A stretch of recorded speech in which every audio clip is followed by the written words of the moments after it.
आज की क्लास में हम पढ़ने वाले हैं मैनेजमेंट के बारे में। मैनेजमेंट एक पर्टिकुलर टॉपिक है जो 12th की बिजनेस में स्टार्ट होता है। बिजनेस आपने 11th में भी पढ़ी थी, लेकिन 11th में जो बिजनेस पढ़ी थी वहां पर आपने टाइप्स ऑफ बिजनेस पढ़े थे, फॉर्म्स ऑफ बिजनेस ऑर्गेनाइजेशन और सोर्स ऑफ फाइनेंस, उसके बारे में पढ़ा था। ठीक है, अब जब 12th में आ गए हो तो 12th में हम पढ़ेंगे मैनेजमेंट के बारे में, यानी कि जो बिजनेस था उसमें कैसे मैनेजमेंट होता है, और फाइनेंस मैनेजमेंट। यहाँ पर भी दो पार्ट है, 11th में भी दो पार्ट है। ठीक है, फाइनेंस मैनेजमेंट मतलब पैसे की देखभाल करना, और मैनेजमेंट मतलब कि बिजनेस को मैनेज करना। ठीक है, मैनेजमेंट क्या होता है, एक प्रोसेस होता है। ठीक है, मैनेजमेंट की अगर हम बात करें सिंपल वर्ड्स में, मैनेजमेंट एक प्रोसेस है। अब जितने भी प्रोसेस होते हैं उसमें सेट ऑफ फंक्शन होते हैं, मतलब बहुत सारे फंक्शन है, स्टेप बाय स्टेप परफॉर्म किए जाते हैं। तो वही चीज मैनेजमेंट में भी है। मैनेजमेंट में भी बहुत सारे फंक्शंस होते हैं जो बाय वन एक एक करके क्या करते हैं, स्टार्ट होते हैं, और एक एक करके एक के बाद एक कंटिन्यू रहते हैं। ठीक है, तो मैनेजमेंट की अगर हम डेफिनेशन देखें तो it can be define as, ये एक प्रोसेस है। ठीक है, मैंने आपको पहले ही बताया ये क्या है, एक प्रोसेस है। ठीक है, किस किस लिए होता है ये process, is process of getting things done with the aim of achieving organisation goal. ठीक है, मतलब ऑर्गेनाइजेशन गोल को अचीव करने के लिए हम एक प्रोसेस कंडक्ट करते हैं अपने बिजनेस में, और उस प्रोसेस को हम मैनेजमेंट कहते हैं। उस प्रोसेस में नंबर ऑफ फंक्शन होते हैं, जैसे प्लानिंग हो गया, ठीक है, ऑर्गेनाइजिंग हो गया, स्टाफिंग हो गया, डायरेक्टिंग हो गया, कंट्रोलिंग हो गया। ये 5 फंक्शन होते हैं मैनेजमेंट के। ठीक है, ऑर्गेनाइजेशन गोल को अचीव करना है, इफेक्टिवली एंड एफिशिएंटली करना है। इफेक्टिवली का मतलब क्या होता है, लो कॉस्ट में, मतलब हमारी हमेशा कोशिश यही होनी चाहिए कि पैसे कम से कम वेस्ट हो, इफेक्टिवली वेस्ट हो, कोई ज्यादा वेस्ट ना हो। ठीक है, एंड इफिशिएंटली, इफिशिएंटली मतलब ऑन टाइम, टाइम भी ज्यादा ना लगे। इसका मतलब ये नहीं कि अगर हम पैसा बचा रहे हैं तो टाइम, एक दिन का काम हम 2 दिन में कर रहे हैं। ठीक है, तो हमें दोनों पे ध्यान देना है, हमें इफेक्टिवली भी बनना है और इफिशिएंटली भी बनना है। ठीक है, तो मैनेजमेंट ऑल अबाउट क्या है, एक ऐसा प्रोसेस है जिसमें हम चीजों को करते हैं, गेटिंग थिंग्स डन।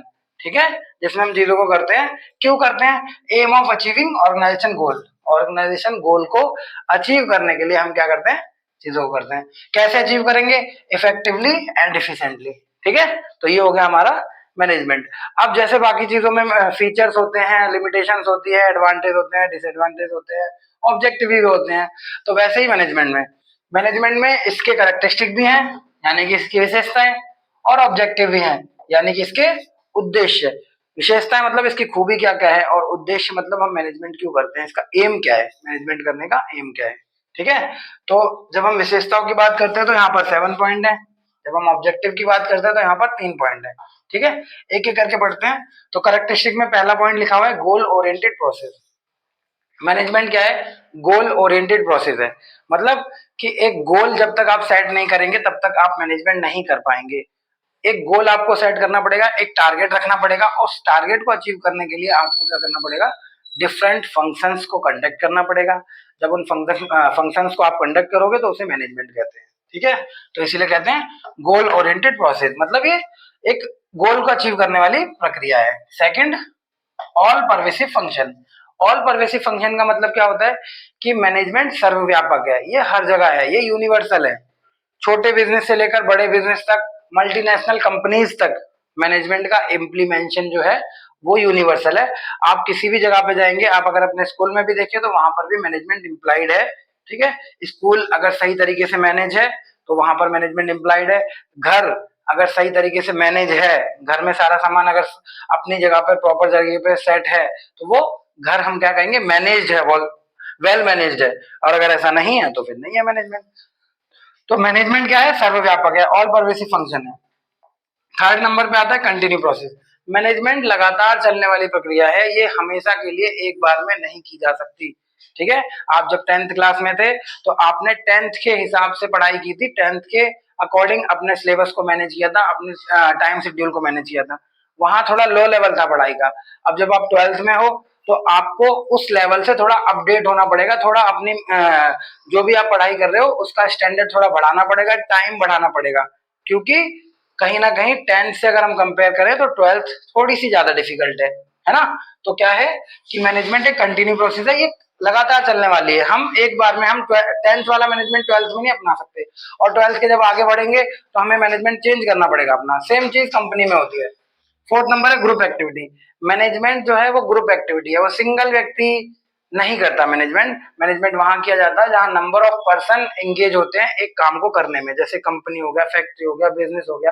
क्योंकि जब जहां नंबर ऑफ पर्सन एंगेज होते हैं वहां उनका इंटरेस्ट कॉन्फ्लिक्ट होता है। ठीक है, इंटरेस्ट कॉन्फ्लिक्ट होता है तो उन्हें कोऑर्डिनेटेड वे में काम कराने के लिए, एक ही दिशा में काम कराने के लिए क्या करते हैं, मैनेजमेंट करते हैं, ताकि वो उसे फॉलो करके आगे बढ़ सकें। तो ग्रुप एक्टिविटी यही है। उसके बाद 5 नंबर है डायनेमिक फंक्शन। मैनेजमेंट जो है वो गतिशील है। गतिशील मतलब बदलता रहता है, क्योंकि आपको पता है बदलाव, चेंजेस तो नेचर का रूल है। ठीक है, तो जब हम नेचर के अकॉर्डिंग अपने आप को बदलेंगे तो हम मैनेजमेंट सही कर पाएंगे। ठीक है, हम अपने आप को बदल रहे हैं मतलब अपना मैनेजमेंट बदल रहे हैं। जैसे मोबाइल फोन की बात करें तो मोबाइल फोन जब स्टार्टिंग में इन्वेंशन हुआ था तो वो कीपैड था। ठीक है, मोबाइल फोन का इन्वेंशन कीपैड से हुआ था और आज हम स्मार्टफोन पे हैं। कीपैड से फिर वो मल्टीमीडिया फोन पे आया, मल्टीमीडिया से फिर वो एंड्रॉइड हुआ, एंड्रॉइड से फिर आज वो स्मार्टफोन हो गया। ठीक है, तो ये क्या है, डायनामिक फंक्शन है, ये बदलता रहता है, गतिशील है और बदलना जरूरी भी है। अगर नहीं बदलेंगे तो हम कहीं ना कहीं बैकवर्ड हो जाएंगे, पीछे चले जाएंगे। ठीक है, आगे 6 नंबर पॉइंट है intangible force. Management can not be seen and touch. इसे हम ना देख सकते हैं ना छू सकते हैं। मैनेजमेंट क्या, सिर्फ महसूस किया जाता है। आप स्कूल में अपने स्कूल की मैनेजमेंट देख के ही बताते हो कि स्कूल का मैनेजमेंट अच्छा है या नहीं है। या कहीं आप मॉल जाते हो, हॉस्पिटल जाते हो या किसी अदर ऐसे ऑर्गेनाइजेशन में जाते हो जहां मैनेजमेंट अच्छा होगा, तो आप किसी को जब जज करते हो किसी ऑर्गेनाइजेशन को कि ये अच्छी जगह है या बेकार जगह है, उसकी मैनेजमेंट देख के। ठीक है, जब आप किसी भी जगह को जज करते हो, अच्छा या बुरा बोलते हो, तो अच्छा जब बोलोगे तो मैनेजमेंट देख के बोलोगे और बुरा बोलोगे तो मैनेजमेंट देख के बोलोगे। इंटेंजिबल फोर्स होता है मैनेजमेंट। ठीक है, तो 7 नंबर पॉइंट है हमारा मल्टी डायमेंशनल। मल्टी डायमेंशनल का मतलब होता है बहुआयामी। बहुआयामी मतलब मैनेजमेंट जो है वो सिर्फ एक जगह, एक एरिया में इंप्लीमेंट नहीं होता, वो एक ही बिजनेस में अलग अलग एरियाज में भी इंप्लीमेंट होता है। एक ही घर में हर एक व्यक्ति, है ना, पापा अलग मैनेजमेंट कर सकते हैं, मम्मी अलग मैनेजमेंट कर सकती है। तो मैनेजमेंट जो है वो वर्क का भी होता है, पर्सन का भी होता है और एक्टिविटी का भी होता है। वर्क का मतलब काम का मैनेजमेंट, कि हमें कैसे काम करना है, एक काम अगर करना है तो वो किस तरीके से करना है। ठीक है, पर्सन मतलब लोगों का मैनेजमेंट, जैसे स्कूल में आप कह सकते हो कि स्कूल में टीचर्स आते हैं पीरियड के अकॉर्डिंग, तो वो लोगों का मैनेजमेंट है। एक्टिविटी, जब बहुत सारे काम को करने के लिए अलग अलग डिफरेंट एक्टिविटी की जाती है एक पर्टिकुलर जॉब को करने के लिए, है ना, तो उसे कहते हैं एक्टिविटी का मैनेजमेंट। कौन सी पहले होगी, कौन सी बाद में होगी, वो सारी चीजें। तो ये हो गए हमारे कैरेक्टरिस्टिक 7 पॉइंट। ठीक है, आगे आते हैं ऑब्जेक्टिव। ऑब्जेक्टिव को मैंने तुम्हें बताया उद्देश्य, मैंने आपको बताया ऑब्जेक्टिव मीन्स होता है उद्देश्य। उद्देश्य मतलब कि मैनेजमेंट का एम क्या है, वो क्यों करते हैं हम मैनेजमेंट। देखो, एक ऑर्गेनाइजेशन के ऑब्जेक्टिव होते हैं, मतलब एक ऑर्गेनाइजेशन अपने लिए भी मैनेजमेंट करता है। सेकेंड ऑब्जेक्टिव सोशल ऑब्जेक्टिव होता है, मतलब समाज के लिए, सोसाइटी के लिए, जहां पर मैनेजमेंट, जहां पर बिजनेस स्टेब्लिश है उस सोसाइटी के लिए, सराउंडिंग एरिया के लिए।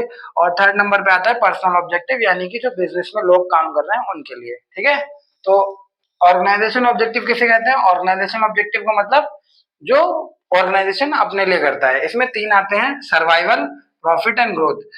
सर्वाइवल का मतलब होता है कि जब मैनेजमेंट अपने सर्वाइवल के लिए काम करता है, क्योंकि जब बिजनेस स्टार्ट होता है तो सबसे पहला जो प्रायोरिटी होती है वो बिजनेस को स्टैंड अप करना होता है, क्योंकि मार्केट में तो ऑलरेडी इतने सारे बिजनेस स्टेब्लिश हैं, कंपटीशन में है, तो उन कंपटीशन को फेस करके आगे बढ़ना, यही मैनेजमेंट का पहला ऑब्जेक्टिव होता है ऑर्गेनाइजेशन के लिए, जिसे सर्वाइवल कहते हैं। फिर जब एक बार स्टैंड अप हो गया है, एक बार स्टेबल हो गया बिजनेस, तो फिर प्रॉफिट के बारे में सोचते हैं, फिर प्रॉफिट का ऑब्जेक्टिव आ जाता है। ऑर्गेनाइजेशन ऑब्जेक्टिव में फिर प्रॉफिट आ जाता है। मैनेजमेंट क्या करता है, फिर प्रॉफिट के लिए काम करता है। फिर जब प्रॉफिट भी अर्निंग होने लगी है तो फिर आते हैं ग्रोथ पर। अब हमें क्या करना है, अपने ऑर्गेनाइजेशन का डेवलप करना है, कि वो छोटे लेवल से शुरू हुआ था तो हमें से उसका लेवल बढ़ाना है। ठीक है, तो वो हो गया ग्रोथ। तो ये 3 पॉइंट हो गए ऑर्गेनाइजेशन के। सेकंड नंबर पे आता है सोशल ऑब्जेक्टिव। सोशल ऑब्जेक्टिव मतलब होता है सामाजिक उद्देश्य, यानी कि जो समाज के लिए किए जाते हैं। ठीक है, क्योंकि बिजनेस जो चल रहा है वो सोसाइटी की वजह से चल रहा है। ठीक है, सोसाइटी उसे क्या कर रही है, उसमें सेल परचेज कर रही है, तो सोशल के लिए भी कुछ ऑब्जेक्टिव बनते हैं। क्या ऑब्जेक्टिव बनते हैं, अच्छा सामान सही रेट पर देना, उनके साथ बिहेवियर सही रखना। ठीक है, छोटा मोटा कंट्रीब्यूशन कर देना सोसाइटी में, अगर कोई फंक्शन हो रहा है या कोई रोड वगैरह बन रही है, कोई गरीब बच्चों को पढ़ाना है, तो वो सोशल डेवलपमेंट के लिए काम करते हैं ऑर्गेनाइजेशन, तो उसे कहते हैं सोशल ऑब्जेक्टिव। ठीक है, थर्ड नंबर पे आता है पर्सनल ऑब्जेक्टिव। पर्सनल ऑब्जेक्टिव मतलब होता है कि जो एक ऑर्गेनाइजेशन अपने एम्प्लॉय अपने स्टाफ के लिए करता है, उन्हें क्लीन इन्वायरमेंट देना काम करने के लिए, है ना, क्लीन वाटर देना ड्रिंकिंग करने के लिए, ठीक है, उनके साथ लैंग्वेज सही रखना बात करते वक्त। तो ये सारी चीजें आती हैं पर्सनल ऑब्जेक्टिव में, ठीक है। मतलब अपने एम्प्लॉय का, स्टाफ का ध्यान रखना, अपने वर्कर्स का ध्यान रखना, उनके हित में काम करना, क्योंकि वर्कर ही कहीं ना कहीं मेन एक्टिविटी परफॉर्म कर रहे हैं। तो इतना रखते हैं, ये हमारा ऑब्जेक्टिव हो गए, ठीक है। होप आपको समझ आ गई होंगी सारी चीजें। मैनेजमेंट सिंपल सा टॉपिक है, कोई ज्यादा इतना हार्ड नहीं है। आपने पढ़ा पढ़ा नहीं है, करते आप अभी तक आए हो, ठीक है। तो अब पढ़ोगे, इजी है, इजीली समझोगे तो आसान रहेगा, है ना। मैनेजमेंट, करेक्टरिस्टिक और ऑब्जेक्टिव हमने आज की वीडियो में कवर किया। हम नेक्स्ट वीडियो में इसके आगे की चीजें पढ़ेंगे, नेक्स्ट वीडियो में जल्दी ही अपलोड करूंगा। तो आज की वीडियो में आप इतना ही रखते हैं, ठीक है। अगर आपको अभी भी कहीं कोई डाउट है तो आप मेरे से कमेंट बॉक्स में पूछ सकते हैं। वीडियो को लाइक करिए, चैनल को सब्सक्राइब करिए। मिलते हैं आपसे अपनी नेक्स्ट वीडियो में।